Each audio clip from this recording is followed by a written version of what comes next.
जोश में आ जू दरिया रहम का जोश में आ जू दरिया रहम का गब्र सद सालाहू फ़खर औलिया गब्र सद सालाहू फ़खर औलिया।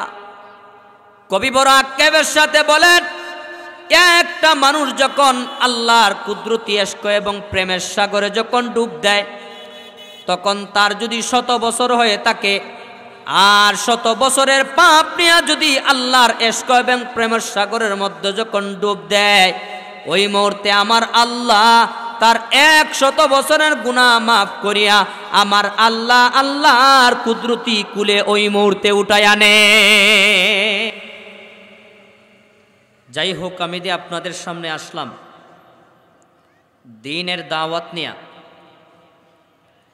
আমি এই দাওয়াতের আলোকে কিছু কথা আপনাদের সামনে বলবো, মনোযোগের সাথে শুনবেন ইনশাল্লাহ। আচ্ছা, আমার বাড়ি হবিগঞ্জ, আপনাদের বাসা, আপনাদের বাড়ি নারায়ণগঞ্জ। এই 4 থেকে 5 মিনিট যাবৎ যা বললাম আপনারা কি আমার বাসা বুঝতে পারছেন? যেহেতু হোম ডিস্ট্রিক্ট ভিন্ন সেহেতু বাসার কিছু ভিন্নতা হওয়াটা স্বাভাবিক। যদি না বুঝেন বলেন, আমি চেষ্টা করব বুঝাইয়ে বলার। আমার কথা বুঝে আসতেছে? আলহামদুলিল্লাহ, আলহামদুলিল্লাহ। আল্লাহ কবুল করুক, সবাই বলেন আমিন। সম্মানিত উপস্থিতি, আল্লাহর নবীজি ইরশাদ করেন, আমার আখিরি জামানার উম্মতের বয়স হবে বাইনা 60 ওয়া 70, 60 এবং 70 বছরের মাঝামাঝি আমার আখিরি জামানার উম্মতের বয়স হবে। তার চাইতে বাহিরে যাওয়ার কথা না। হসপিটালগুলোতে যাইয়া একটু চেক করে দেখেন, মাত্র বয়স 35-40 হার্ট অ্যাটাক করিয়া হসপিটালের বিছানার মধ্যে কাতরাচ্ছে। বয়স 40-45 স্ট্রোক করিয়া প্যারালাইসিস হয়ে হাসপাতালের চিটের মধ্যে কাতরাচ্ছে। আল্লাহ পাক সুস্থ রাইকা আমাদেরকে এখান পর্যন্ত এখনো পর্যন্ত বসায় রাখছেন, এটা আল্লাহর তরফ থেকে অনেক বড় একটা মেহেরবানি। যেই কথাটা আমি বলতেছিলাম, এই যে আল্লাহ মূল্যবান একটা হায়াত দান করেছেন, এই হায়াতের মধ্যে আল্লাহ পাক রব্বুল আলামিন ইরশাদ করেন যে আমি তোমাদেরকে যেই উদ্দেশ্যে বানাইলাম এই উদ্দেশ্যটা হলো আমি আল্লাহর একমাত্র গোলামি করা লাগবে। 2 নম্বর আল্লাহ বলেন তোমাদের হেদায়েতের উদ্দেশ্যে আমি আল্লাহ যেই নবী তোমাদের কাছে প্রেরণ করলাম এই নবীর আদর্শ মরণ পর্যন্ত তোমাদের 3.5 হাত বডিতে, তোমাদের পারিবারিক জিন্দেগিতে, রাষ্ট্রীয় জিন্দেগিতে, রাজনৈতিক জিন্দেগিতে নবীর সুন্নত 100% বাস্তবায়ন করা লাগবে। তাহলে বোঝা গেল আল্লাহর কাছ থেকে 4 পাওয়া আর জান্নাত পর্যন্ত যাইয়া পৌঁছা আমাদের 2টা জিনিস লাগবে। কয়টা জিনিস বাবাজিরা বলেন? নাম্বার 1 আল্লাহর হুকুম, নাম্বার 2 নবীর আদর্শ। এই কারণে ইসলামের 2য় নম্বর খলিফা আসাদ্দুহুম ফি আমরিল্লাহি ওমর, যেই উমর সম্পর্কে নবীজি বলেন লাউ কানা বাদি নাবিয়ান লাকানা ওমর, আমি নবীর পরে যদি এই পৃথিবীতে কেউ নবী হওয়ার অপশন বাকি থাকতো তাহলে আমার উমরই আমার পরে নবী হয়ে যাইত। অপশন তো বাকি নাই, সেই হিসাবে হযরত উমরও নবী হন নাই, উনি সাহাবী। হযরত উমরে ফারুক রাদিয়াল্লাহু তাআলা আনহু যখন রাতের বেলা ঘুমাইতেন, মাথাটা যখন বালিশের সাথে লাগাইতেন তখন তিনি তিনার নফসের সাথে একটা মুহাসাবা করতেন, হিসাব নিকাশ করতেন। উনার নফসটাকে হিসাবের কাঠগড়ায় নিজের সামনে নিজে নিজে দাঁড় করাইতেন। কেন দাঁড় করাইতেন?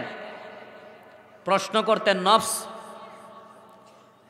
পূর্ব দিকে যখন সূর্য উদিত হয়েছিল, আবার যখন সূর্য হস্ত গিয়েছে, সূর্য উদিত হওয়ার পর থেকে হস্ত যাওয়া পর্যন্ত কয়টা নেক কাজ তুমি করছো, কয়টা বদ কাজ খারাপ কাজ তুমি করছো, এই মুহূর্তে আমি উমরের সামনে তুমি জবাব দাও। কাকে প্রশ্ন করতেন? নিজের নফসকে। রুজে বারা দরদিহা মাহবুসে দার, রুজে বারা দরদিহা মাহবুসে দার, ওজ खलायक खैशरा मायूसे दार, हर के ऊबर आइबे खुद बीना शुआत, हर के ऊबर आइबे खुद बीना शुआत, रूह ऊरा कुव्वते पैदा शुआत, रूह ऊरा कुव्वते पैदा शुआत। इस्लामेर द्वितीय नम्बर खलिफा হযরতে উমরে ফারুক রাদিয়াল্লাহু তাআলা আনহু রাতের বেলা যখন তিনি ঘুমাইতেন, উনার মাথাটা যখন বিছানার সাথে যখন লাগাইতেন, বালিশের সাথে যখন লাগাইতেন, তখন তিনার নফসকে তিনি নিজে নিজে প্রশ্ন করতেন, তোমাকে আল্লাহ পাক এই সারা দিন নামক একটা নিয়ামত আল্লাহ পাক তোমাকে দান করেছিলেন, এই মুহূর্তে তুমি আমি উমরের সামনে জবাব দাও, কয়টা নেক কাজ তুমি করলা, কয়টা বদ কাজ তুমি করলা। কারণ সারা দিনের ভিতরে যা তুমি করলা, একদিন মহান আল্লাহর সামনে তোমার জবাব দিতে হবে। এই কারণে এই মুহূর্তে তুমি আমার সামনে জবাব দাও। হযরতে উমরে ফারুক রাদিয়াল্লাহু তাআলা আনহু এইভাবে তিনি যখন নিজের নফসকে প্রশ্ন করতেন, আল্লামা শেখ ফরিদুদ্দিন আত্তার রহমতুল্লাহি আলাইহি বলেন, যেই ব্যক্তি নিজের দোষের প্রতি নজর রাখবে, নিজের নফসের সাথে মুহাসাবা করবে, আল্লাহ পাক রব্বুল আলামিন নগদ তাকে ওই মুহূর্তে আল্লাহ দুইটা পুরস্কার দান করবেন। এক নম্বরে আমার আল্লাহ আগামীকাল ফজরের নামাজের পরে যখন পূর্ব দিক থেকে যখন সূর্য উদিত হবে, আপনি যদি রাতের বেলা নিজের নফসটাকে যদি প্রশ্নের কাঠগড়ায় দাঁড় করাইতে পারেন, তাহলে আগামীকালকে যখন সূর্য উদিত হবে তখন আপনার নফসটা একটা বদ কাজ, একটা গুনার কাজের প্রতি উদ্বুদ্ধ করাতে একবারের জায়গায় 100 বার চিন্তা ভাবনা করবে। কারণ সে জানবে আমি যদি এই মুহূর্তে গুনার কাজের মধ্যে লেগে যাই, তাহলে রাতের বেলা কিন্তু তার সামনে আমার জবাব দিতে হবে। 2 নম্বরে আল্লাহর ওলি বলেন, কেউ যদি নিজের দোষের প্রতি একটাবার নজর করে যদি নিজের নফসের সাথে কেউ মুহাসাবা করতে পারে, তাহলে আমার আল্লাহ তাকে তার রূহের মধ্যে এমন একটা শক্তি দান করবেন, এই পৃথিবীর বুকে সে চিন্তা করে বাহির করতে পারবে না। এমন একটা শক্তি কুদরতিভাবে আল্লাহ তার রূহের মধ্যে দান করবেন। এই কারণে হযরত উমর রাদিয়াল্লাহু তাআলা আনহু রাতের বেলা যখন ঘুমাইতেন, নিজের নফসটাকে তিনি প্রশ্নের কাঠগড়ার মধ্যে দাঁড় করাইতেন। তার কারণ হলো আগামীকাল ফজরের পরে যাতে আমার নফসটা এভাবে যাতে আমাকে আর ধোঁকা না দিতে পারে। সম্মানিত উপস্থিতি, আমরা আজকে থেকে এই আমলটা করব তো ইনশাল্লাহ। যখন আমরা ঘুমাইব নিজের সাথে একটু হিসাব নিকাশ করব, কতটুকু নেক কাজ করলাম, কতটুকু বদ কাজ করলাম। আল্লাহ সবাইকে তৌফিক দান করুক, সবাই বলেন আমিন। আমি যে আয়াতে কারিমা তেলাওয়াত করেছি, চলুন আগে আমরা সেই আয়াতে কারিমার আলোচনার ভিতরে আমরা ঢুকি। সম্মানিত উপস্থিতি, এই পৃথিবীর বুকে আল্লাহ পাক রব্বুল আলামিন আমাদেরকে যেই মা এবং বাবার মাধ্যমে এই পৃথিবীতে সৃষ্টি করলেন, এই মা এবং বাবার কিছু হক আমাদের কাছে পাওনা আছে, আমাদেরও কিছু হক আমাদের আব্বা এবং আম্মার কাছে পাওনা আছে। কথা বুঝতেছেন আমার? তাহলে দুনো দলের পাওনা কিন্তু ঠিক আছে। মা বাবা যেমন সন্তানের কাছে হক পায়, ঠিক তেমনিভাবে সন্তানও কিছু মা বাবার কাছে হক পায়। এই জায়গার মধ্যে বুঝার বিষয় হলো কার হকটা আগে, মা বাবার হক সন্তানের কাছে আগে না মা বাবার কাছে সন্তানের হক আগে? আসলে মা বাবার হক সন্তানের কাছে আগে নয়, মা বাবার কাছে সন্তানের হকটা আগে। কোন সময়ের আগে, কতটুকু আগে? এই সন্তান এই পৃথিবীতে ভূমিষ্ঠ হওয়ার পরে নয়, বরঞ্চ সন্তান যে মা বাবার কাছে হকটা পায়, মা বাবার কাছে যে তার হকটা পাও না, এই হকটা এই পৃথিবীতে সন্তান ভূমিষ্ঠ হওয়ার আগ থেকেই মা বাবার কাছে তার হক। কিভাবে? 1 নম্বরে হক, এই পৃথিবীর বুকে কোনো বাবা যখন তার মাকে বিয়ে করার জন্য পাত্রী তালাশ করবে, তখন পাত্রী তালাশ করার ক্ষেত্রেও কিন্তু সন্তানের হক তার বাবার কাছে আছে। কিভাবে? সন্তান তো ভূমিষ্ঠই হয় নাই, গর্ভেই আসে নাই, দুনিয়াতেই আসে নাই, তাহলে তার হকটা কিভাবে বাবার কাছে আছে? তার কারণ হলো বড় পীর আব্দুল কাদের জিলানী রহমতুল্লাহি আলাইহি যেই মায়ের গর্ভ থেকে পৃথিবীর জমিনে এসেছিলেন, আপনারা বলেন দেখি আজকে বড় পীর আব্দুল কাদের জিলানী দুনিয়াতে আছেন? নাই। তাহলে আল্লাহর গায়েবী ফ্যাক্টরির মধ্যে এমন বড় বড় আল্লাহর অলিদের কোনো অভাব আছে? আল্লাহ চাইলে কি এখনো আল্লাহর এত বড় অলি আল্লাহ দুনিয়াতে পাঠাইতে পারেন না? একবার না, 100%, 100 বার আল্লাহ তাআলা পারেন। কিন্তু সবচাইতে বড় কথা হলো বড় পীর আব্দুল কাদের জিলানী রহমতুল্লাহি আলাইহি যেমন মায়ের গর্ভ থেকে পৃথিবীতে এসেছিলেন, এমন একজন মা এই পৃথিবীতে আগে তৈয়ার করা লাগবে। এই কারণে একজন পুরুষ যখন বিবাহ করার ক্ষেত্রে, যখন মহিলা তালাশ করবে, বিবাহের পাত্রী তালাশ করবে, তখনই সন্তানের হকটা তার কাছে নিহিত আছে। এমন একজন মহিলা তালাশ করবেন যেই মহিলা আল্লাহর হুকুম এবং নবীর সুন্নত তরিকা, এই 2 আইনের ভিতরে এই মহিলা জীবন যাপন করে। কয়টা আইনের ভিতরে? 2টা আইনের ভিতরে। যেমন আমি একটা উদাহরণ দেই, বড় পীর বাইজিদ বুস্তামি রহমতুল্লাহি আলাইহি নাম শুনছেন আপনারা? শুনছেন? কত বড় আল্লাহর ওলি ছিলেন। উনি একদিন মায়ের কাছে যাইয়া বলেন, আম্মা, বালেক হওয়ার পর থেকে আজ পর্যন্ত নামাজ পড়তেছি, নামাজে তো কোনো মজা পাই না। আল্লাহর ইবাদতে একটা মজা আসেনি না নাই? আছে না? এই মজাটা যারা পায় না তারাই কয়েকদিন নামাজ পড়িয়া নামাজটা আর পড়ে না। যারা এই মজাটা পায় তারাই কিন্তু এই নামাজটা আর ছাড়তে চায় না। মা বললেন, বাবা তুমি নামাজের মধ্যে মজা পাও না, আমার কি করার আছে বলো, আমার কি করার আছে বাবা বলো। বড় পীর বড় পীর বাইজিদ বুস্তামি রহমতুল্লাহি আলাইহি বলেন, আম্মা,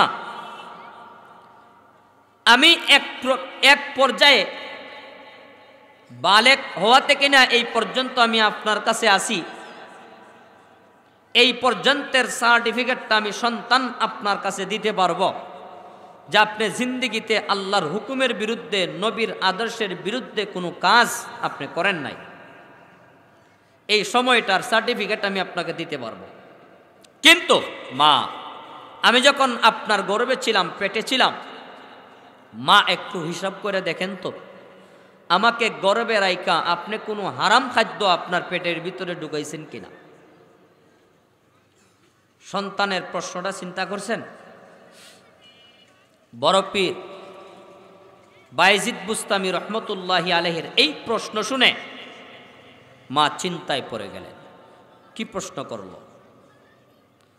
অনেক দিন চিন্তা করার পরে বাইজিদ বুস্তামির আম্মা আসিয়া বলেন, বাবা, মনে হয়েছে আমার, তুমি যখন আমার গর্ভে ছিলে, আমার ঘরের চালের উপরে, ছাদের উপরে আরেক ঘরের পাশের বাড়ির মহিলা কিছু তেঁতুল শুকানোর জন্য দিয়েছিল। মহিলাদের গর্ভাবস্থায় কিছু টেঙ্গা, কিছু চুকা মনে চায়, টক। বাবারে লোভ সামাল দিতে পারি নাই, এই টকটা আমি খেয়েছিলাম 21 তেঁতুল মাত্র। বাইজিদ বুস্তামি রহমতুল্লাহি আলাইহি বলেন, আম্মা, এই পর্যন্ত যেহেতু আপনার মাথার মধ্যে কোনো কথা আসে নাই, এক কুশ তেঁতুলের হিসাব আপনার মাথার মধ্যে আসছে, মা মেহেরবানি করে ওই বাড়িতে যাইয়া ওই এক কুশ তেঁতুলের মাপ গো আম্মা আপনি নিয়ে আসেন। যদি আপনি এই তেঁতুলের মাপটা যদি আপনি না আনতে পারেন, তাহলে মরণ পর্যন্ত আপনার সন্তান আমি ইবাদত করব, এই ইবাদত জমিন থেকে নিয়ে আল্লাহর আরশ পর্যন্ত যাইয়া একটা সেজদাও পৌঁছবে না। হারাম খাইছেন আপনি আমাকে ফেটে রেখে। বাইজিদ বুস্তামির আম্মা এশারের নামাজের পর ঘর থেকে বের হয়ে গেলেন। বাহির হয়ে যেই বাড়ি তেঁতুলের মালিক মহিলা, ওই বাড়িতে যাইয়া গভীর রাত্রে দরজার মধ্যে আঘাত করেছেন, কেউ আচনি ঘরের মধ্যে। দরজা খুইলা দেখেন একজন মহিলা, অপরিচিত মহিলা ঘরের দরজার সামনে দাঁড়ানো। ঘরবাসীর মানুষ প্রশ্ন করে, মা আপনার পরিচয় আমরা তো জানলাম না, আপনাকে তো চিনি না, আপনি কোন কারণে আমাদের ঘরের সামনে গভীর রাত্রে এসেছেন? ওই মহিলা বলেন, মা গো মেহেরবানি করে বলো দেখি, এই নামের এই মহিলা আজকে দুনিয়াতে আসেন না, দুনিয়ার সফর শেষ করিয়া কবর জগতে চলে গেছেন। ঘরবাসী কই, উনি তো কবেই মারা গেছেন, তার হিসাব তো আমাদের কাছে। উনি মাথায় হাত দিয়া মাটির মধ্যে বসে গেছেন। ওই ঘরের মহিলারা বলে, মা যদি কষ্ট লাগে আমাদের মনের মধ্যে লাগবে, কারণ আমাদের মা মারা গেছেন। আপনার মনের মধ্যে এত কষ্ট লাগবে কেন? আপনার মাথার মধ্যে এত ব্যথা লাগছে কেন? ওই মহিলা বলেন, মা গো এমন সমস্যার মধ্যে আমি পড়েছি, আজকে যতক্ষণ পর্যন্ত এই মহিলার কাছ থেকে এর দাবি আমি মাপ না নিব, ততক্ষণ পর্যন্ত আমার সন্তানের ইবাদত আল্লাহর দরবারে কবুল হবে না। কিসের মাপ? এক কুশ তেঁতুলের মাপ। কথা বুঝেন আমার? তেঁতুলের মাপ তো মাফ করে দেন। ওই মহিলারা বলে, শুনেন, উনি যেই দিন মারা গেছেন এরপর থেকে আমাদের বোন বিবাহিত হইয়া আরেক জায়গার মধ্যে চলে গেছে, আরেক বোনের বিবাহ হয়েছে, আরেক বাড়ির মধ্যে আরেক দেশের মধ্যে চলে গেছেন। আমাদের আরেক ভাই আলাদা হয়ে ওই পাশের বাড়িতে চলে গেছেন। এখন এই এক কুশ তেঁতুলের যতটুকু দাবি আমাদের কাছে ছিল এতটুকু দাবি মাফ করতে পারবো, কিন্তু যারা আমাদের ঘরের মধ্যে নাই তাদের মাফটা তো আমরা এই মুহূর্তে করতে পারবো না। ওই মহিলা বলেন, মা একটু আমাকে দেখাইয়া দাও, রাত্র শেষ হয়ে যাক, এই রাত্রের ভিতরে প্রত্যেকের বাড়িতে যাইয়া এই মুহূর্তে আমি মাফ আনতে চাই, আমি রাজি আছি, মাফ আনতে আমারে দেখাইয়া দাও। ওই বাড়িতে গেছেন, যাইয়া মাফ আনছেন, ওই বাড়িতে গেছেন, মাফ আনছেন, আরেক গ্রামের মধ্যে গেছেন, যাওয়ার পরে ওই এলাকা থেকে কুইজা ওই মানুষটাকে বাহির কইরা তার কাছ থেকে মাফ আনছেন। মাফ আনার পরে বাড়ির দিকে রওনা দিয়েছেন, মনটা পাতলা হইয়া গেছে, এই দাবিটা আমি মাফ নিলাম। যখন বাড়ির দিকে রওনা দিয়েছেন, রাস্তার মধ্যেই শুনতেছেন ফজরের আজান মসজিদের মিনার থেকে, মুয়াজ্জিনের কণ্ঠ থেকে ভেসে আসছে ওনার কানে, আল্লাহু আকবার, আল্লাহু আকবার। ফজরের আজান হইয়া গেছে। যদি আজান আমাদের কানে আসে, আমাদের উচিত কি ঘরে বসে থাকা না মসজিদে যাওয়া? মসজিদেতে শুনরে আজান, জামাতেতে চল,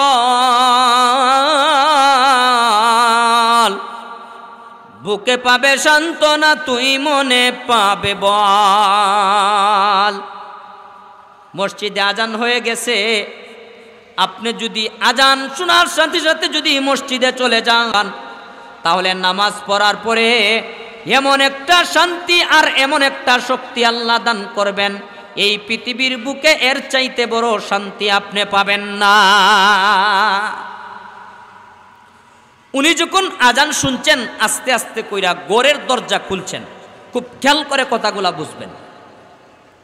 ঘরের দরজা খুইলা দেখেন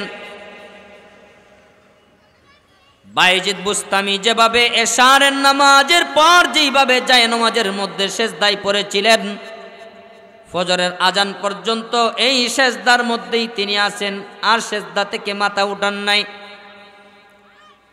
বাইজিদ বুস্তামির আম্মা এমনি করে পিঠের মধ্যে হাত দিয়া বলেন, বাবারে,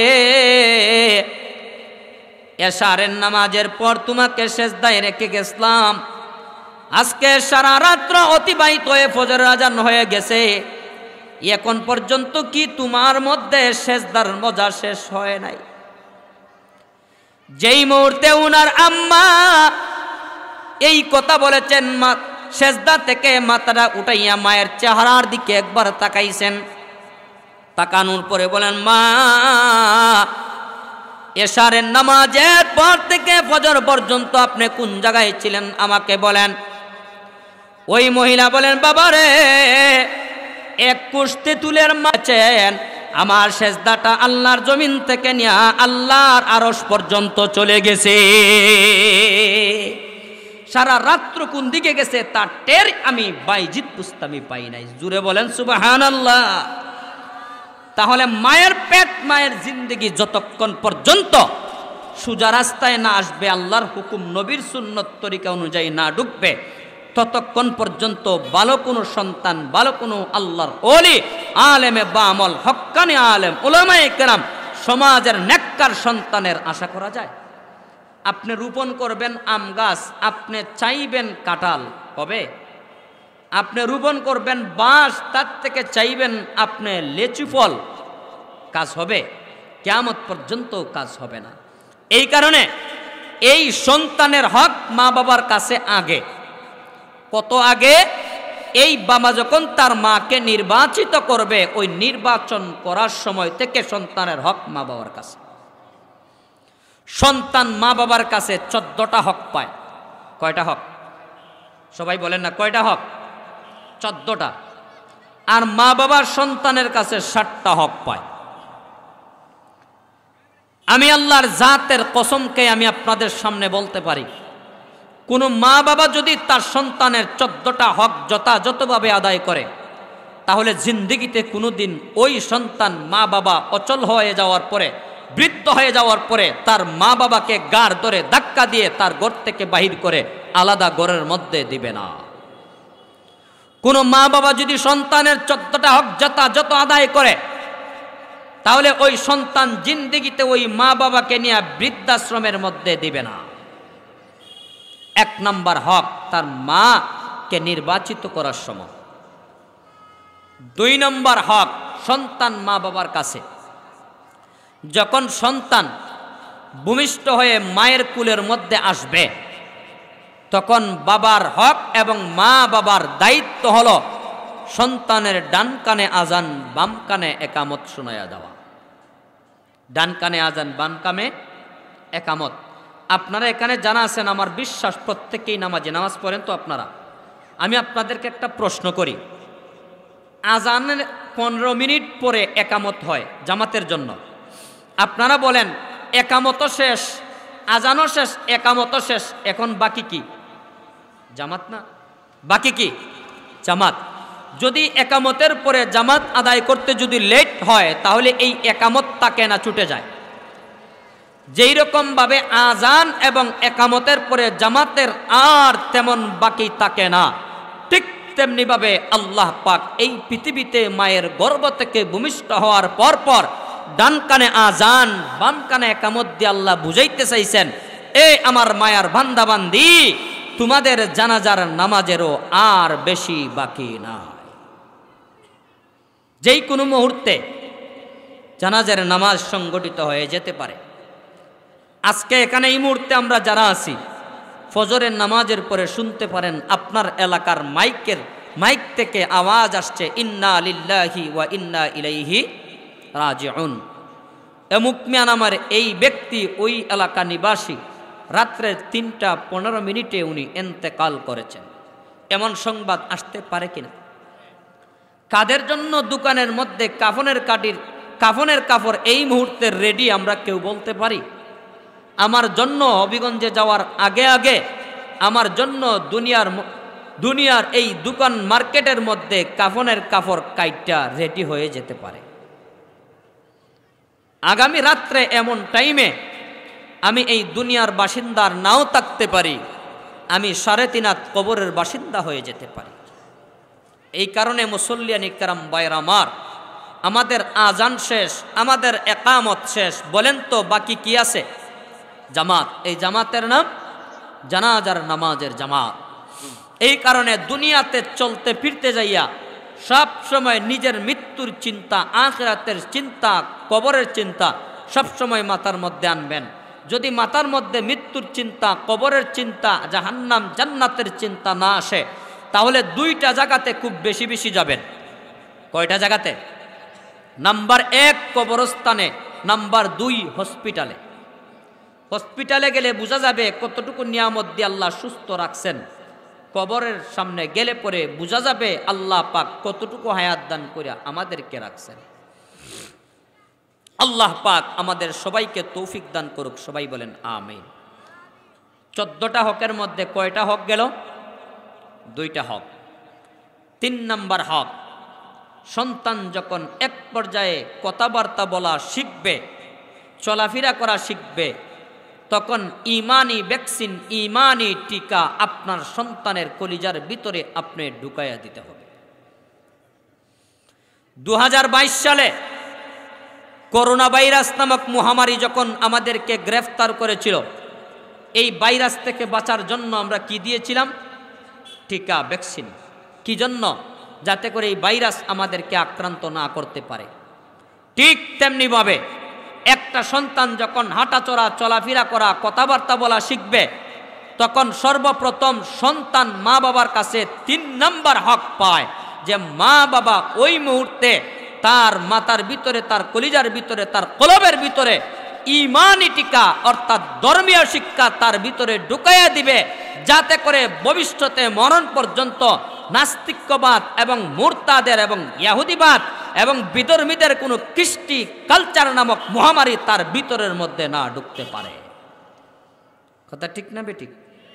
আপনি ধর্মীয় শিক্ষা দিবেন না, আপনি ধর্মীয় শিক্ষায় শিক্ষিত করবেন না, আর আপনি চাইবেন ওই সন্তান আপনাকে গাড় ধরে ধাক্কা দিয়ে বৃদ্ধাশ্রমে না দেখ, আপনাকে গাড় ধরে ধাক্কা দিয়ে আলাদা ঘরের মধ্যে না দেখ, এটা আপনি চাইবেন। আপনার চাওয়াটা এমন হয়ে গেল যেমনিভাবে বাঁশ রোপণ করে আপনি আম ফলের আশা আপনি করতেছেন। বাঁশ রোপণ করে আম চাওয়া যেমন বোকামি, সন্তানের হক মা বাবা আদায় না করিয়া, ধর্মীয় শিক্ষায় শিক্ষিত না করিয়া ওই সন্তানের কাছ থেকে সদ্ব্যবহার পাওয়াটাও ঠিক একইভাবে বোকামি। কথা আপনারা বুঝেন? এই কারণে সন্তানের হক আদায় করা লাগবে। সন্তানের 3 নাম্বার হক মা বাবার কাছে ধর্মীয় শিক্ষায় শিক্ষিত করা। এই যে তালিমুস সুন্নাহ একটা মাদ্রাসা এলাকার মধ্যে প্রতিষ্ঠিত হয়েছে, এই মাদ্রাসার মধ্যে আপনার ছোট্ট কোসি একদম বেবুঝ বাচ্চাটারে যখন আপনি ঢুকাইয়া দিবেন, তখন নবীজি যখন আপনি ঢুকাইবেন, তখন নবীজি আপনি আমার বেলায়, সন্তানের ব্যাপারে আল্লাহর নবীজি সুসংবাদ দেওয়া ওই মুহূর্তে থেকে শুরু করে দিয়েছেন। আর একটু আস্তে কোন সুবহানাল্লাহ, জোরে বলেন সুবহানাল্লাহ। 1 নাম্বার, মান খারাজা ফি তালাবিল ইলমি ফাহুয়া ফি সাবিলিল্লাহ। আল্লাহর নবীজি বলেন, আমার উম্মত একটা সন্তানকে যখন কোরআন শিক্ষা দেওয়ার জন্য যখন আপনার ঘর থেকে বের করে দিবেন, ওই সন্তানটা যতক্ষণ পর্যন্ত ওই মাদ্রাসা থেকে আবার ব্যাক করে আপনার ঘরের মধ্যে না ঢুকবে, ততক্ষণ পর্যন্ত আল্লাহর নবীজি বলেন তার দুইটা কদম আল্লাহর রাস্তা জান্নাতের মধ্যে থাকবে। আচ্ছা, এখন মাদ্রাসার মধ্যে ঢুকে গেল, সবে মাত্র ফর্ম ফিল আপ করে উস্তাদের কাছে পড়া শুরু করলো, সবক নিতেছে। কি নিতেছে? সবক। উস্তাদ সবক দেন, আউযু বিল্লাহি মিনাশ শাইতানির রাজীম,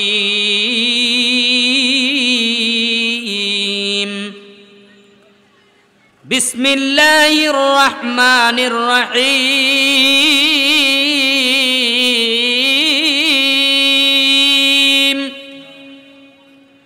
আলহামদুলিল্লাহি রাব্বিল আলামিন, আর রহমানির রহিম, মালিক ইয়াউমিদ্দিন।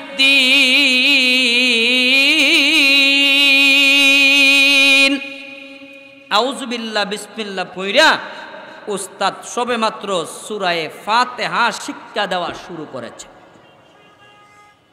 যেই মুহূর্তে ওই ছাত্র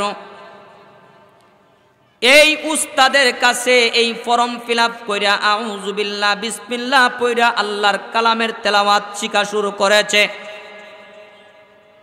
আল্লাহর নবীজি বলেন আমার উম্মত, যেই মুহূর্তে ওই বাচ্চাটা উস্তাদের কাছে কোরআন পড়া শুরু করেছে, ওই মুহূর্তে যদি ওই বাচ্চাটার আব্বা এবং আম্মা অথবা দুইজনের একজন যদি অন্ধকার কবরের মধ্যে, যদি কবর জগতের মধ্যে যদি আযাব বা গ্রেফতারির মধ্যে থাকেন, তাহলে বাচ্চাটা কোরআন পড়া তার উস্তাদের কাছ থেকে শুরু করার কারণে আল্লাহ ওই এতিম বাচ্চার মা বাবার কবরের আযাব মাফ করে দেন।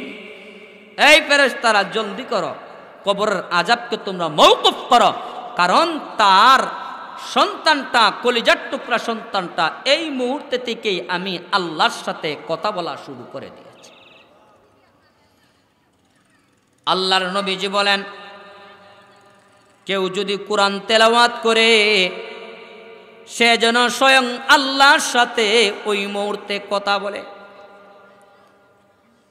আমার মায়ার নবীজি বলেন, একটা সন্তান যখন আলহামদুলিল্লাহ সূরা ফাতিহা যখন পড়া শুরু করে দিয়েছে, সে যেন স্বয়ং আল্লাহর সাথে ওই মুহূর্তে কথা বলা শুরু করেছে। তামাম আসমানবাসী ফেরেশতারা আল্লাহর কাছে আরজ করেন, আল্লাহ কেন এই মুহূর্তে তার কবরের আযাব মওকুফ করে দিলা? আল্লাহ বলেন, ফেরেশতারা রে, এই মুহূর্তে এই এতিম বাচ্চাটা আমি আল্লাহর সাথে কথা বলা শুরু করেছে, এই কারণে আমি আল্লাহ নগদ তার মা বাবার কবরের সাথে জান্নাতের সম্পর্ক লাগায়া দিলাম। হ্যাঁ, এই বাচ্চাটা গেল 2 নম্বর সুসংবাদ। 3 নম্বর সুসংবাদ, এই যে মাসুম বাচ্চা, ছোট ছোট বাচ্চারা আছে, আপনারা বলেন সে যদি কোনো গুনার কাজ করে তার আমলনামায় গুনাহ লেখা হবে? আমার কথা বুঝেন নাই মনে হয়, আপনারা বুঝেননি, আপনারা পিছনের বাইরে কথা যায়নি আপনাদের কানে। হ্যাঁ, যদি গুনার কাজ করে আপনারা বলেন এই মাসুম বাচ্চারা তাদের আমলনামায় গুনাহ লেখা হবে? নেক কাজ করলে পরে নেক লেখা হবে না, কারণ তার আমলনামার খাতা এখনো পর্যন্ত তৈয়ারি হয় নাই। তাহলে আমি আপনাদেরকে এই জায়গা থেকে একটা হাদিস শোনাই।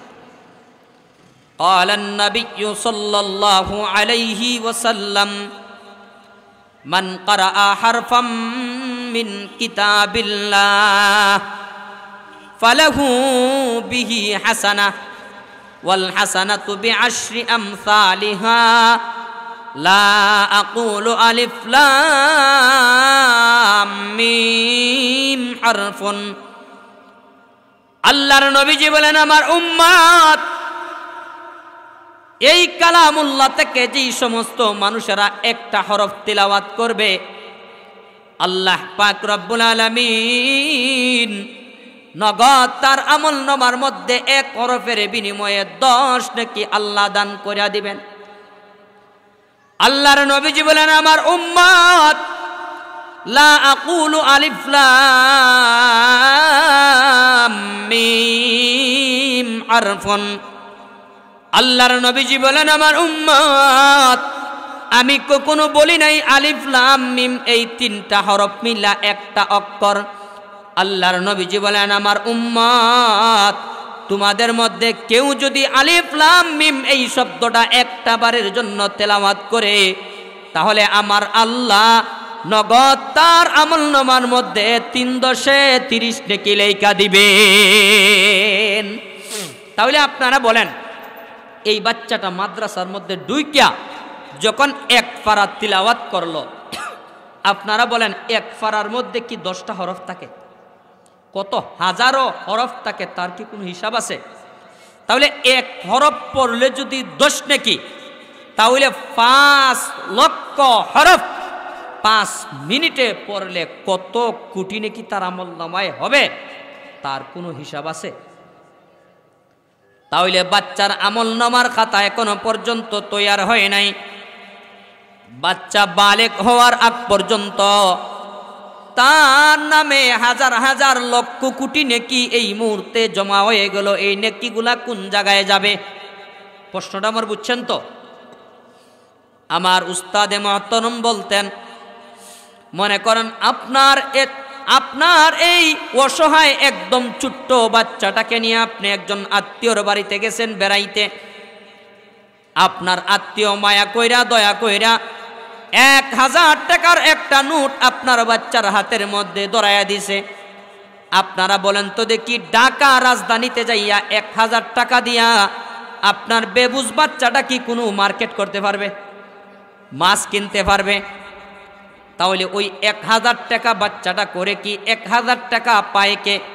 ওই 1000 টাকাকে 2 ভাগ করা হয়, 1 ভাগ 500 টাকা নেয় ওই বাচ্চার বাবা, আর 500 টাকা নেয় ওই বাচ্চার জনম দুঃখিনী মা।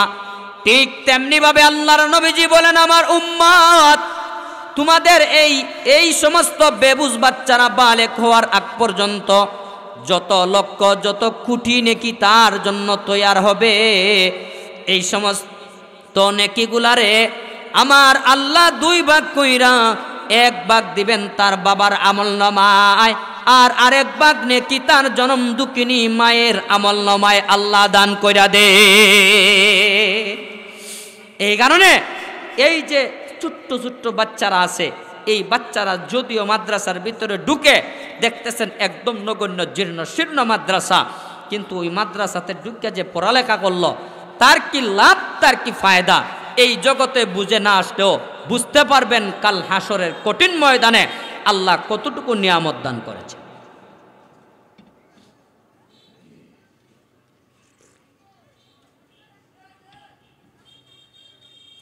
চার নাম্বার কথা, ওই বাচ্চা যখন মাদ্রাসায় ভর্তি হইয়া, এই মাদ্রাসায় হেফজখানা আছে না? হেফজখানা আছে তো, আপনারা জানেন। এই বাচ্চা যখন মাদ্রাসায় ঢুকে গেল, ঢুকে যখন হেফজখানায় উস্তাদের কাছে যখন পড়া শুরু করিয়া দিল, তখন তাদের একটা টাইম আছে, যেই টাইমে পৃথিবীর সমস্ত মাখলুক ঘুমন্ত থাকে, আর এই অসহায় এতিম বাচ্চারা ওই মুহূর্তে জাগ্রত থাকে। এই টাইমটা কি? জোশে মে আ জু দরিয়া রহম কা, জোশে মে আ জু দরিয়া রহম কা, গবরে সদ সালাহু ফখর আউলিয়া, গবরে সদ সালাহু ফখর আউলিয়া। কবি বড় আক্ষেপের সাথে বলেন, একটা মানুষ যখন আল্লাহর কুদরতি ইশক এবং প্রেমের সাগরে যখন ডুব দেয়, তখন তার যদি 100 বছর হয়ে থাকে, আর 100 বছরের পাপ নিয়ে যদি আল্লাহর ইশক এবং প্রেমের সাগরের মধ্যে যখন ডুব দেয়, ওই মুহূর্তে আমার আল্লাহ তার 100 বছরের গুনাহ মাফ করিয়া আমার আল্লাহ আল্লাহর কুদরতি কুলে ওই মুহূর্তে উঠায় আনে। তাহলে বুঝার দরকার, এই ইশক এবং প্রেমের সাগরে আমাদেরকে দিয়া আল্লাহর কোন সময় ঢেউ উঠে। একটা রাত্রকে 3 ভাগ করেন, কয় ভাগ? 3 ভাগ। 3 ভাগ কইরা যখন একদম শেষের ভাগ যখন হয়, তখন আল্লাহর নবীজি বলেন, আল্লাহ পাক ফজরের আগ মুহূর্তে তাহাজ্জুদের সময় আল্লাহ দুনিয়ার প্রথম আসমানের মধ্যে আসিয়া আল্লাহ নিজে আসিয়া আমাদেরকে ওই মুহূর্তে আল্লাহ ডাকেন। কি বলে ডাকেন? আলা মিন মুস্তাগফিরিন ফাগফিরা লাহু আলা মিন মুস্তারজিকিন ফারযুকাহু। আল্লাহর নবীজি বলেন, আমার আল্লাহ ওই প্রথম আসমানের মধ্যে আসার পরে আল্লাহ পাক দুনিয়ার পাপিষ্ঠদেরকে আল্লাহ ডাকেন। আল্লাহ বলেন, কেউ আছনি মাফ চানেওয়ালা? এই মুহূর্তে আমি এসেছি পাপিষ্ঠদেরকে মাফ করে দেনেওয়ালা। আল্লাহর নবীজি বলেন, আমার উম্মত। 2 নম্বরে আপনি আমার আল্লাহ বলেন, কেউ আছনি রে রিজিক তালাশ করনেওয়ালা? ওই মুহূর্তে আমি আল্লাহ এসেছি, আমি আল্লাহর কুদরতি খাজানা থেকে তোমাদেরকে রিজিক দেনেওয়ালা। আল্লাহর নবীজি বলেন, আমার উম্মত, একদম ফজরের আজানের আগ পর্যন্ত আপনি আমার আল্লাহ আপনি আমাদেরকে ডাক দিতে থাকেন আর বলতে থাকেন। এমন একটা মুহূর্তে আমি আল্লাহ তোমাদের সামনে হাজিরা দিলাম রে, যেই মুহূর্তে পৃথিবীর সমস্ত মাখলুকাত ঘুমিয়ে গেছে। আল্লাহ বলেন, বান্দা বান্দিরা রে, এই মুহূর্তে তোমরা আমি আল্লাহর কাছে যা চাইবা আমি আল্লাহ আমার কুদরতি খাজানা থেকে ওই মুহূর্তে তোমাদেরকে দান কইরা দিব। সুবহানাল্লাহ বলেন না?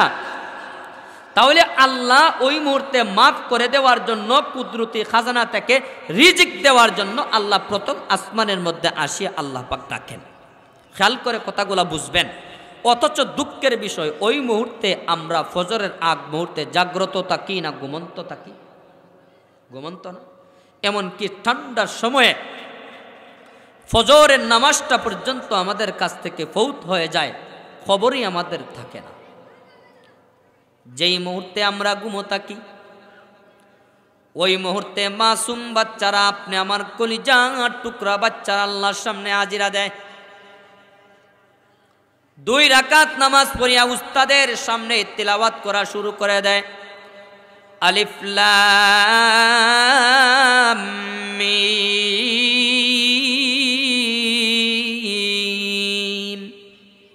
তেলাওয়াত করা শুরু। 1 আয়াত তিলাওয়াত করে, 2 আয়াত তিলাওয়াত করে, 1 পৃষ্ঠা সবক উস্তাদের সামনে যাইয়া পড়া শোনায়। যখন ওই উস্তাদ ওই ছাত্রের সবক শুনে যখন শেষ, তখন ঘড়ির টাইম ধরে দেখেন আরো 15 মিনিট সময় ফজরের আজানের বাকি আছে। ওই মুহূর্তে উস্তাদ ছাত্রদেরকে বলেন, যেহেতু তোমাদের কাছে এই পর্যন্ত 15 মিনিট সময় বাকি আছে, এই কারণে ওযু কইরা আবার তোমরা আল্লাহর কুদরতি পায়ের মধ্যে তোমরা সেজদায় পড়ে যাও। 2 রাকাত নামাজ পড়ে, তাহাজ্জুদের নামাজ পড়ে হাফিজ সাহেব ছাত্রদেরকে নিয়ে 2 হাত তুলে আল্লাহর কাছে দোয়া করেন, ওগো রব্বুল আলামিন, আল্লাহ মেহেরবানি করে আমাদের আব্বা এবং আম্মাকে মাফ করে দাও। 2 নম্বরে তারা আল্লাহর কাছে আরজ করে, ওগো আল্লাহ, 2 নম্বরে আমাদেরকে যারা পড়াইতেছেন আল্লাহ মেহেরবানি করে আল্লাহ তাদেরকে মাফ করে দাও। 3 নম্বরে এই মাসুম বাচ্চারা আল্লাহর কাছে 3 নম্বরে আরজ করে, ওগো আল্লাহ, আমরা পড়তে যাইয়া উস্তাদরা আমাদেরকে পড়াইতে যাইয়া এই এলাকাবাসীর মধ্যে আল্লাহ গো যারা আমাদেরকে সাহায্য সহযোগিতা করে, আমাদের দিকে যারা মায়ার নজর দেয়, আল্লাহ মেহেরবানি করে আল্লাহ এই সাহায্যকারীদেরকে আল্লাহ মেহেরবানি করে আল্লাহ এই মুহূর্তে মাফ করে দাও। এই বলে তারা আল্লাহর কাছে আরজ করে। আমি আপনাদেরকে জিজ্ঞাসা করি, যারা বালিগ হয়েছেন তাদের আমলনামায় গুনাহ থাকতে পারে, কিন্তু এই মাসুম বাচ্চাদের আমলনামায় গুনাহ থাকার কোনো সম্ভাবনা আছে? নাই। আপনি আমি দোয়া করি, আল্লাহ চাইলে কবুল করতেও পারেন, চাইলে আল্লাহ প্রত্যাখ্যান করে দিতে পারেন। কিন্তু যেই মাসুম বাচ্চারা তাদের জিন্দগির মধ্যে কোনো গুনাহ নাই, কোনো খাতা নাই, কোনো ভুল ত্রুটি নাই, তারা যেই মুহূর্তে আল্লাহর দরবারে হাত উঠাইয়া আল্লাহর দরবারে আরজ করবে, ওই মুহূর্তে আল্লাহ পাক সাথে সাথে তাদের দোয়া কবুল আর মঞ্জুর করিয়া অত্র এলাকার প্রত্যেকটা ঘরে ঘরে আল্লাহ তার কুদরতি খাজানা থেকে আল্লাহ তাক রিজিকগুলা পৌঁছায়া দেবে। এক একটা মাদ্রাসা, এক একটা কুরআনের প্রতিষ্ঠান, এক একটা এলাকার জন্য চূড়ান্ত পর্যায়ের রহমত আর বরকতের রাস্তার জরিয়া বনে যায়। খেয়াল করবেন এই সমস্ত মাদ্রাসার প্রতি, কুরআন ওয়ালাদের প্রতি কোনদিন চোখ বাঁকা করে তাকাবেন না। গজব ফ্যামিলির মধ্যে নগদ চলে আসবে, তাদের সাথে তাদের বুকের সাথে বুকটা মিলাইয়া চলবেন। আমি আপনাদেরকে জিজ্ঞাসা করি, কবর জগতের ভাষা ফার্সি না উর্দু না ইংরেজি? মাত্র 3 জনে বলছেন আরবি, বাকিরা কি বলেন? ইংরেজি। সবাই বলেন বাংলা না ইংরেজি? আরবি তো, আরবির ব্যাপারে সবাই একমত। তাহলে এখানের মধ্যে যারা আছেন, আমি যদি আপনাদেরকে আরবিতে প্রশ্ন করি, আপনারা কি পাস করতে পারবেন না ফেল? শুধু কি ফেল না এ গ্রেডে ফেল? এ গ্রেডে ফেল। তাহলে কবর জগতের ভাষা যদি আরবি হয়, এই অবস্থায় যদি আমরা আরবি না জানি, তাহলে আমরা ফেরেশতাদের প্রশ্ন বুঝবো কিভাবে? প্রশ্নই যদি না বুঝি, জবাব দিব কিভাবে? কিতাবের মধ্যে আসছে আরবি আমরা জানি না, আরবি ভাষায় আমরা দক্ষ না, কিন্তু এই কোরআনের ভাষা আরবি। এই কোরআনের সাথে যারা মধুর সম্পর্ক করবে, কোরআনওয়ালাদের সাথে যারা মায়ার সম্পর্ক গঠন করবে, যেই মুহূর্তে মারা যাবে, কবর জগতে যাওয়ার সাথে সাথে মহান আল্লাহ ওই মুহূর্ত থেকে তার জবানের মধ্যে আরবি ভাষা জারি করে দিবে। এখন সে আরবি বুঝবেও, আরবি ভাষায় জবাবও দিতে পারবে। এখন এই বাচ্চাটা 5 নম্বরে যখন হাফিজে কোরআন হইয়া গেল, কত বড় সৌভাগ্য! এই কোরআন এমন একটা কালাম, এমন এক কালাম, এক কিতাব আল্লাহর তরফ থেকে। এই কোরআন আল্লাহ পাহাড়ের উপরে নাজিল করতে চাইছিলেন, পাহাড় কয় আল্লাহ পারব না। আল্লাহ সাগর মহাসমুদ্রের কাছে আল্লাহ নাজিল করতে চাইলেন, না আল্লাহ পারব না, কারণ এই কোরআনের বার এমন, এই কোরআনের বার আমরা সহ্য করতে পারবো না, বরদাস্ত করতে পারবো না।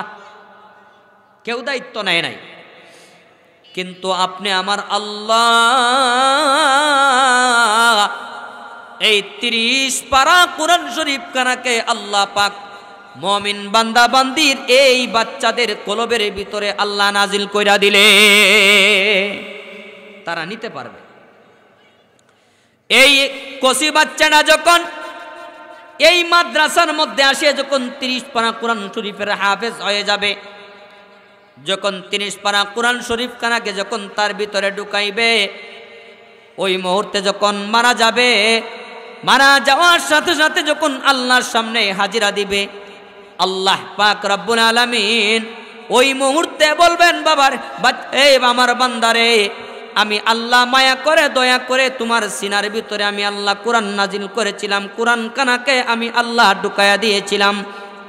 এই কারণে আমি আল্লাহ তোমার দুনিয়ার জিন্দগির সমস্ত গুনাহ খাতা মাফ করিয়া আমি আল্লাহ এই মুহূর্তে তোমাকে জান্নাতের ফয়সালা করে দিলাম।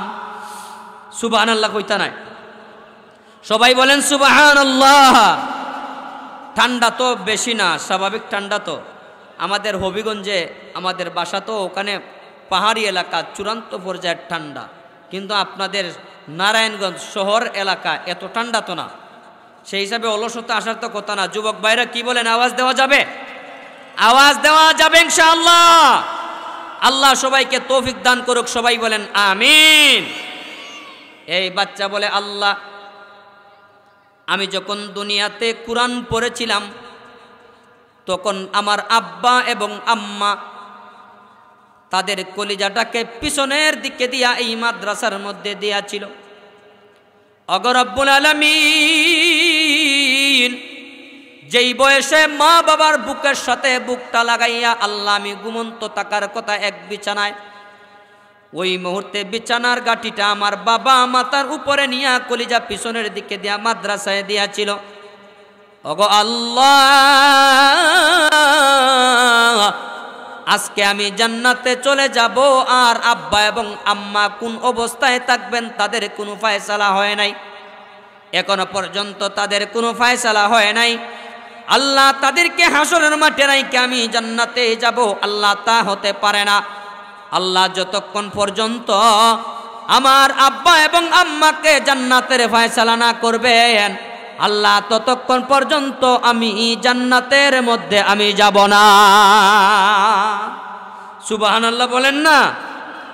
হ্যাঁ, যখন এই কথা বলবে আল্লাহ বলবেন, বান্দারে আমি মায়া করিয়া তোমার সিনার ভিতরে 30 পারা কোরআন আমি আল্লাহ দান করেছিলাম, এই কারণে তোমার আব্বা এবং আম্মাকে জান্নাত তো দিবই, জান্নাতে দেওয়ার আগে তামাম হাসরবাসী সবার সামনে আমি আল্লাহ তোমার মা বাবাকে এই মুহূর্তে পুরস্কার দান করিয়া সবার সামনে আমি আল্লাহ পরিচয় করাইয়া দিই।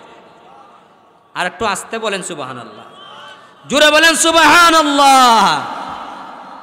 قال النبي صلى الله عليه وسلم من قرأ القرآن وعمل بما فيه ألبس والداه تاجا يوم القيامة। দিনের নবী বলেন, আমার উম্মত আমার আল্লাহ ফেরেশতাদের মাধ্যমে আনাইয়া আল্লাহ একটা নূরের টুপি দিবেন কোরআন ওয়ালার বাবার মাথায়, আর আরেকটা নূরের টুপি আল্লাহ দিবেন এই কোরআন ওয়ালার মায়ের মাথায়। আল্লাহর নবীজি বলেন, এই টুপির পাওয়ার কেমন হবে? আল্লাহর পয়গম্বর বলেন, যাউহু আহসানু মিন যাউইশ শামস। বর্তমান জমিন থেকে নিয়া এই আসমানের মধ্যে সূর্য থাকার কারণে একটা মানুষকে যদি বলা হয় তুমি 5 মিনিট সূর্যের দিকে তুমি তাকিয়ে থাকবা, একবার তুমি পলক মারতে পারবা না, তোমাকে 5,000 টাকা দেওয়া হবে, এমন মানুষ আমাদের সমাজের মধ্যে পাওয়া যাবে? আধা মিনিট পর্যন্ত সূর্যের দিকে তাকিয়ে থাকা যায় না। আল্লাহর পয়গম্বর বলেন, কাল কিয়ামতের ময়দানে, হাসরের ময়দানে যে কুরআনওয়ালার মা বাবার মাথার মধ্যে যেই নূরের টুপি দেওয়া হবে, সেই নূরের টুপির পাওয়ার বর্তমান সূর্যের চাইতে আরো বেশি আল্লাহ আলো দান করে দিবেন। হাসরবাসীরা প্রশ্ন করবে, গো আল্লাহ, এই যে তাদের মাথার মধ্যে নূরের টুপি দেখা যায়, এত সুন্দর আলো দেখা যায়, আল্লাহ তারা কারা, তাদের পরিচয়টা কি? আল্লাহ বলবেন, ফেরেশতারা রে, এ হাসরবাসীরা শুনো, দুনিয়ার জমিনের মধ্যে তাদের কলিজার টুকরা সন্তানেরা কোরআন সিনার মধ্যে বহন করেছিল, এই কারণে আমি আল্লাহ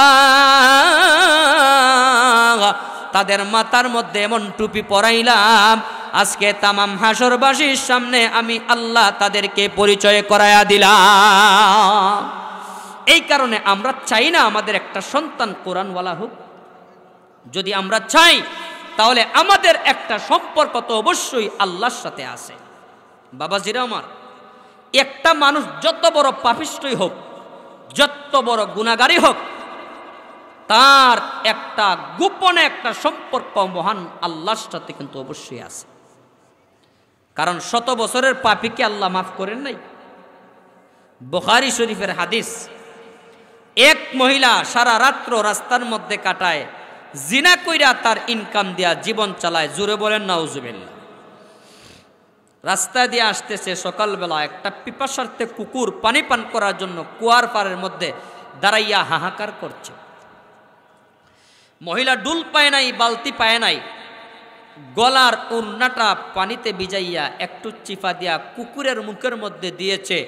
পিপাসার্থ কুকুর পান করিয়া আল্লাহর কাছে আহাজারি করিয়া দোয়া করেছে, আল্লাহ কুকুরের মুখে পানি দেওয়ার কারণে এই মহিলাকে মাফ করিয়া আল্লাহ মরণের পরে তার কবরের সাথে জান্নাতের সম্পর্ক আল্লাহ লাগাই দিয়েছে। আরে ভাই আল্লাহু আকবার বলেন। হ্যাঁ, তাহলে এই মহিলাটা জিনা করেছে, পাপ করেছে, কিন্তু আল্লাহর সাথে তো তার একটা সম্পর্ক আছে।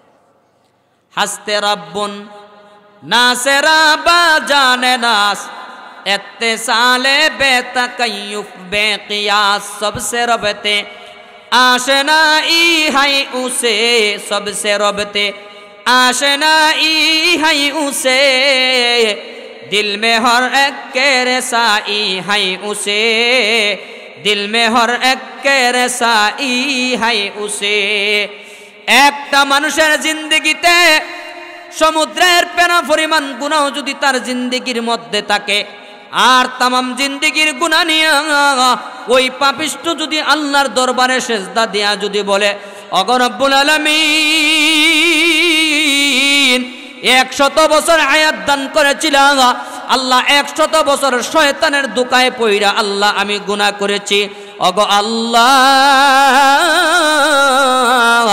মেহেরবানি কইরা এই মুহূর্তে আল্লাহ তুমি আমার 100 বছরের গুনাহ গো আল্লাহ তুমি maaf করে দাও আল্লাহর নবীজি বলেন আমার উম্মত যেই মুহূর্তে 100 বছরের পাপী আল্লাহর দরবারে সিজদা দিয়া maaf চাইবে আল্লাহ পাক রব্বুল আলামিন তার 100 বছরের গুনাহ maaf করিয়া আল্লাহ ওই মুহূর্তে আল্লাহ তার কুদরতি কুলে উঠায়া নিবে এই কারণে এই ছোট্ট ছোট্ট এতিম বাচ্চারা যখন আল্লাহর দরবারে আরজ করবে আল্লাহর সাথে সাথে আরজ কবুল আর মঞ্জুর করিয়া তার মা বাবাকে সবার সামনে পরিচয় করায় দিয়া আল্লাহ জান্নাতের মধ্যে ঢুকাইয়া দিবে সবাই বলেন সুবহানাল্লাহ হ্যাঁ এখন আপনারা বলেন এই মাদ্রাসার মধ্যে শুধু মা বাবাই বাচ্চা দিয়া সহযোগিতা করে মাদ্রাসা চালাইছে না আমরারও এলাকাবাসীর কিছু সাহায্য আছে আছে না সহযোগিতা আপনারা করেন না অবশ্যই করেন তাহলে সহযোগিতাকারীদের কি অবস্থা হবে আর তার ফ্যামিলির মধ্যে আরো যারা আছেন জাহান্নামের উপযুক্ত তাদের কি অবস্থা আল্লাহর নবীজি বলেন قال النبي صلى الله عليه وسلم من قرأ القرآن فاستظهره فأحل حلاله وحرم حرامه أدخله الله الجنة وشفعه في 10 من أهل بيته كلهم قد وجبت له النار বলেন আল্লাহু আকবার ওই কুরআনওয়ালা আল্লাহর সামনে 2 নম্বরে আরজ করবে ওগো রব্বুল আলামিন শুধু মা বাবাকে আমার সামনে জান্নাতের যাত্রী বানায় দিলে হবে না আল্লাহ আমার বংশের মধ্যে পঞ্চায়েতের মধ্যে ফ্যামিলির মধ্যে আল্লাহ যারা সাহায্য সহযোগিতার অবদান রেখেছে আল্লাহ আজকে তারাও তো গো আল্লাহ আজকে জাহান্নামের পরোয়ায় জারি হয়ে গেছে ওগো রব্বুল আলামিন আজকে তাদেরকে যতক্ষণ পর্যন্ত আমার সাথে জান্নাতের যাত্রী না বানাইবেন আল্লাহ ততক্ষণ পর্যন্ত আমার আম্মা এবং আব্বাকে নিয়ে আমি আল্লাহ জান্নাতে যাব না আল্লাহর নবীজি বলেন আমার উম্মত ওই মুহূর্তে আপনি আমার আল্লাহ ওই কোরআনওয়ালার হাতের মধ্যে একটা সুপার পাওয়ার আল্লাহ দান করে দিবেন এই সুপার পাওয়ারের মর্যাদা একজন নয় দুইজন নয় তিনজন নয় পাঁচজন নয় আল্লাহ পাক এই সুপার পাওয়ারের মর্যাদা দান করে দিবেন 10 জন আল্লাহর নবীজি বলেন ওই মুহূর্তে আল্লাহ পাক কোরআনওয়ালাকে বলবেন কোরআনওয়ালা রে তুমি হাসরের মাঠে ঘুরে ঘুরে দেখো তোমার ফ্যামিলির মধ্যে কাদের উপরে জাহান্নাম ওয়াজিব হয়ে গেছে আর জান্নাত তার উপরে হারাম হয়ে গেছে জাহান্নাম থেকে বাঁচার কোনো কায়দা নাই জান্নাতে যাওয়ার কোনো তরতিব নাই আল্লাহর নবীজি বলেন ওই মুহূর্তে হাসরের মাঠে ঘুরে ঘুরে দেখবে কাদের উপরে জাহান্নাম ওয়াজিব হয়ে গেছে গুইরা গুইরা দেইকা একজন নয় দুইজন নয় জাহান্নামের 10 জন আসামিকে আল্লাহর সামনে হাজিরা দিয়া ওই মুহূর্তে 10 জনের বেলায় সুপারিশ করবে আল্লাহর নবীজি বলেন ওই মুহূর্তে কোরআনওয়ালার কোরআনে হাফেজের 10 জনের সুপারিশকে কবুল আর মঞ্জুর কইরা আমার আল্লাহ ওই মুহূর্তে তাদেরকে জান্নাতে পৌঁছায়া দিবে কয়জন নিল মা এবং বাবা সাথে নিল কয়জন কথা বলেন না কয়জন 10 জন আচ্ছা 3 নম্বরে আমাদের প্রশ্ন তাহলে তাদের ফ্যামিলি থেকে 10 জন নিয়ে নিল তাহলে এলাকাবাসী থেকে কোত্থেকে নিল কারণ এলাকাবাসী তো আমরা সাহায্য সহযোগিতা করেছিলাম আমাদের জন্য মাদ্রাসার ছাত্রদের কাছে পাওনা ময়দানে মাহশরে কি আছে আল্লাহর নবীজি আরেক হাদিসের মধ্যে বলেন قال النبي صلى الله عليه وسلم يشفع يوم القيامة ثلاثة الأنبياء ثم العلماء আল্লাহর নবীজি বলেন আমার উম্মত কাল কিয়ামতের কঠিন ময়দানে আল্লাহর সামনে যারা সুপারিশ করবে এই সুপারিশ করনেওয়ালাদের সংখ্যা 3 প্রকার মানুষ। কয় প্রকার? এক নাম্বার হলো মানব জাতির হেদায়েতের জন্য আল্লাহ পাক এই পৃথিবীর বুকে যত নবী রাসূলদেরকে আল্লাহ প্রেরণ করেছিলেন সুপারিশ করার ক্ষমতা আল্লাহ পাক নবীদের হাতে আল্লাহ দান কইরা দিবেন। 2 নম্বরে আল্লাহর নবীজি বলেন 2 নম্বর হলো আল উলামা। আপনি আমার নবী পৃথিবী থেকে যাওয়ার পরে যাদেরকে নবীর ওয়ারিস বলেছেন হক্কানি উলামায়ে কেরাম, আল্লাহর নবীজি বলেন এই সমস্ত মাদ্রাসায় পড়া যেই ব্যক্তি হক্কানি রব্বানি আলেম হবে আল্লাহ পাক রব্বুল আলামিন কাল কিয়ামতের কঠিন ময়দানে তার হাতের মধ্যে এমন ক্ষমতা দিবেন ওই ব্যক্তি ক্ষমতা পাইয়া যত জনের বেলায় সুপারিশ করবে তত জনের সুপারিশ কবুল আর মঞ্জুর কইরা আল্লাহ জাহান্নাম থেকে মুক্তি দিয়া ওই আলেমের সাথে আমার আল্লাহ জান্নাতের প্যাসেঞ্জার বানায়া দিবে। জুড়ে বলেন না সুবহানাল্লাহ। তাহলে এই সমস্ত মাদ্রাসায় ছাত্র পড়াইলে সহযোগিতা করলে দুনিয়া এবং আখিরাতে ফায়দা পাওয়ার সম্ভাবনা আসেনি? দুনিয়াতে ফায়দা পাওয়ার দৃষ্টান্ত দোয়া করবে আল্লাহ পাক ফ্যামিলির মধ্যে আল্লাহ পাক রিজিকের অভাব দূর করে দিবেন। নাম্বার 2 ময়দানে মাহশরে আল্লাহর কাছে আরজ করবে আল্লাহ তাদের আরজ কবুল আর মঞ্জুর করিয়া আল্লাহ যখন জাহান্নাম থেকে আমাদেরকে বাঁচাইবার আর কোনো পথ না পাবেন তখন তাদের আরজকে উসিলা বানাইয়া আল্লাহ জাহান্নাম থেকে মুক্তি দিয়া আল্লাহ চিরস্থায়ী ঠিকানা জান্নাতের মধ্যে পৌঁছায়া দিবেন।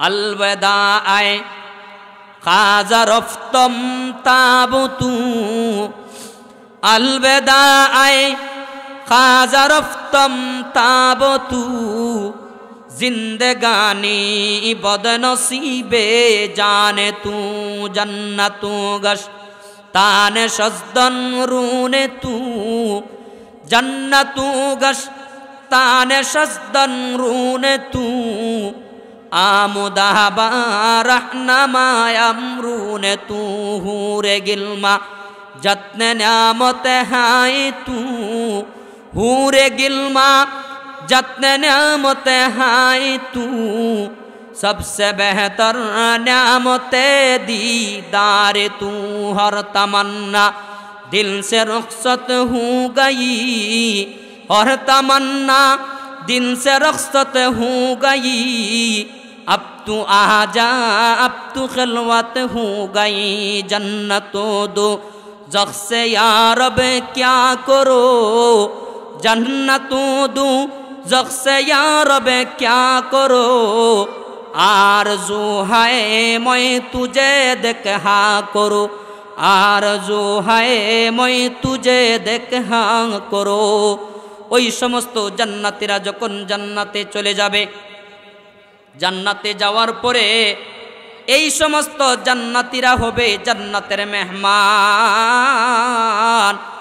আর জান্নাতের মেজবান হবে একমাত্র আপনি আমার আল্লাহ। ওই আল্লাহ পাক রব্বুল আলামিন জান্নাতের মেজবান হয়ে জান্নাতীদের সামনে আল্লাহ পাক কুদরতি আওয়াজ দিয়া বলবেন ওরে জান্নাতীরা জান্নাতের সমস্ত নাজ নিয়ামত তোমরা পেয়েছো কিনা? ওই সমস্ত জান্নাতীরা বলবে হুরে গিলমা যত্নে নিয়ামতে হায় তু सबसे बेहतर नियामते दीदारे तू जन्नतो जो जख्से यार बे क्या करो आरज़ू है मैं तुझे देखा करो आरज़ू है मैं तुझे देखा करो। ओगो दयार अल्लाह এই জান্নাতের সমস্ত নাজ নিয়ামত আল্লাহ এখনো পর্যন্ত আমরা পাই নাই। আল্লাহ বলবেন কিরে বান্দা এই দুধের নহর, শরাবের নহর, মধুর নহর, মদের নহর তুমি পাইলা, জান্নাতের হুর গিলমান পাইলা, জান্নাতের অট্টালিকা তুমি পাইলা, জান্নাতের সমস্ত নাজ নিয়ামত তুমি পাইলা, তাহলে তুমি কোন জায়গায় তুমি নাজ নিয়ামত পাইলা না? ওই সমস্ত জান্নাতীরা বলবে, ওগো আল্লাহ, এই সমস্ত হুরে গিলমানদের জন্য আল্লাহ দুনিয়াতে আমি এত কষ্ট করি নাই।